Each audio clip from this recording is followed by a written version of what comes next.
Oh, wait, hold on, my intro. All right, I have a question for you. How many mafiosos does it take to push a man down the stairs? None. He fell. This is Speakeasy Die Hard. It was a chilly November morning, and James Adler had to go to work. He stepped outside his door, glad for some fresh air. He closed it behind him and felt an icy wind bite through his clothes like a rabid dog bites its prey. He thought back to the previous night where, after closing his general store, he had been confronted by a big man with a bigger gun. His voice was gravelly and menacing. The man wanted James to turn his store into a speakeasy for the mob. It was apparently a high-profit business, and the mob was quite eager to get all it could from the supply and demand generated by Prohibition. "Moreno Torto's Passante wants it," the man had said, "and what he wants, he gets." James thought back on his past, the lost chances, the lost futures. He wanted to say yes badly, but he had a store to take care of and a life to live, no matter how dull. James Adler had to go to work. It was rare to get customers, but when James had some, they tended to ask about alcohol. Prohibition had hit everyone hard, James included. Whenever there had been hard times before, liquid comfort brought James both solace and profit, but for now, there was nothing. Everyone needs a drink at some point or another, and James had always been more than happy to oblige. That all changed when the coppers started enforcing Amendment number 18. No one had taken it seriously at first, but after the raid started up, everybody complied. At least that's what they let on. James was one of the lucky ones whose supply had been hidden well. The police only found the drink around the upper level, not any of the stuff down below. James continued to ponder the mobster's offer from the night before. Given only one day to decide, James worked in silence as he considered his opportunity. Prohibition was unfair. The people wanted a drink, and James loved to give the people what they wanted. He knew what his answer was. The door chime snapped James out of his thoughts as a customer stepped into the shop, taking care to lock the door behind himself. Casually flipping the open sign to read closed, Passante's right-hand man, Lucetti, Cool Cat Avenetti, chewed on his cigar. "All right, Butto, have you made your choice?" he drawled. "I have," replied James. "I want in."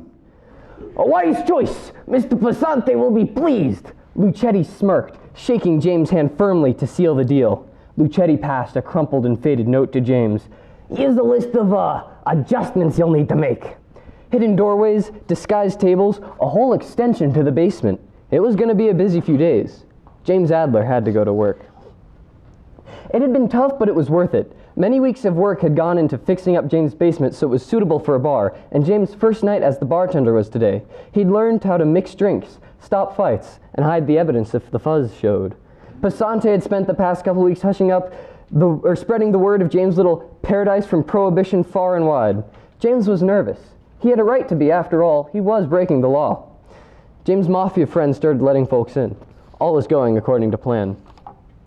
The Generals, as James called his speakeasy, was a smashing success. United in their thirst for alcohol, the rich and poor alike drowned their sorrows in whatever James had to provide. Booze, girls, alcohol, jazz, he had the whole shebang. You could find damn near anything at the Generals. He started to rake in the cash. The mob wanted 80%, but when you had a monopoly on the product like they did, 20% starts to look a lot larger. The money started to go to his head, and James' confidence ballooned parallel to his wealth. He began opening in the daytime, and he let his guests grow louder and louder until eventually, word got out, and James caught wind of the coppers coming. He scurried around, quick as he could, trying to get everything hidden. James rushed upstairs, barely pulling himself together before meeting with the policeman outside. The door stood ajar. "How can I help you, sir?" James asked, hands trembling. "We received a report that alcohol was being stored and sold in this property on violation of the Prohibition Act." As the policeman talked, James sized him up just in case things went south. It would be a grave mistake to fight. The policeman towered over James. "Sir, I have no alcohol here. You can come inside with me and see the storage transaction book, whatever you need." The policeman nodded and followed James inside. His books were glanced over by the bespectacled cop as he pawed through the register. James prayed to whoever was listening that the register drawer's false bottoms would hold through. They did. The officer then led himself into the cellar, where James had disguised his bar and tables as shipping crates filled with assorted goods. The policeman gazed suspiciously at the moving wall that led to the speakeasy's outer entrance, but moved to open a crate. After a tense moment, the policeman closed the crate, turning to look up at James. "Well, this all seems to be in order. I'm sorry for bothering you, but you know how it is." James paused a moment to recover his wits before closing up shop to find Lucetti. James stepped into an alleyway, nervously waiting for Lucetti to arrive. Like a panther, Lucetti emerged from the shadows, and James was all too aware of how dangerous the mafioso could be. "I heard about your little encounter," Lucetti said, a menacing undertone sending chills down James' spine. "I hope for your sake you ain't getting cold feet, you dig?" "You're damn right I am. I want out. That was far too close." "Excuse me," Lucetti said, leaning in. "You can't just leave. We had a deal. See, here's the thing. Mr. Passante is not going to be happy when he hears the news. He's going to be a little angry. And when Mr. Passante gets angry," Lucetti's jaw lowered into a growl as he reached into his coat, "people get hoit." James took a step back. "Let's not make a scene here. Look, you understand how it is, right? If you don't let me out, I'm not letting anyone into the bar. I'm sorry, but I'm going back to my old life." Noticing a crowd had gathered, Lucetti's face flashed with what seemed to be a mix of anger and disappointment. "I'll be seeing you, Burrow. I'll be seeing you real soon." Lucetti paused outside of James' store.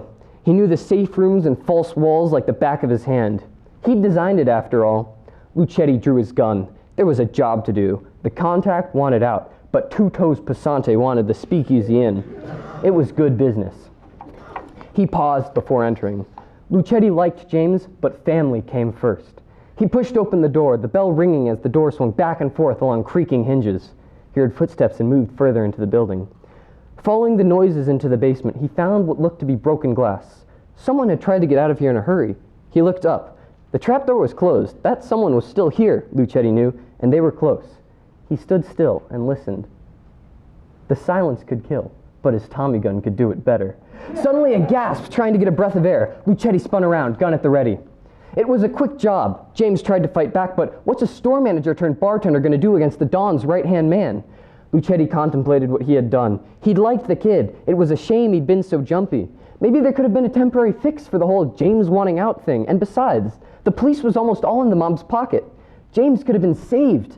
But what's done is done, Lucetti knew, and he couldn't afford to be sentimental. He glanced around at the mess. It would take some time to fix up the damage his surprise meeting had caused. Lucetti, Cool Cat Avenetti, had to go to work. It had been tough, but it was worth it. Many weeks of work had gone into cleaning up James' basement so it was suitable to reopen, and it was the Admiral's opening night. Passante wanted a made man on the inside this time, so Lucetti learned how to mix drinks, stop fights, and hide the evidence if the fuzz showed. Passante had spent the past couple weeks hushing up what had happened to the previous owner. Lucetti wasn't nervous. This man was called Cool Cat for a reason. Lucetti was aware that you had no choice when you were involved in things the way he was.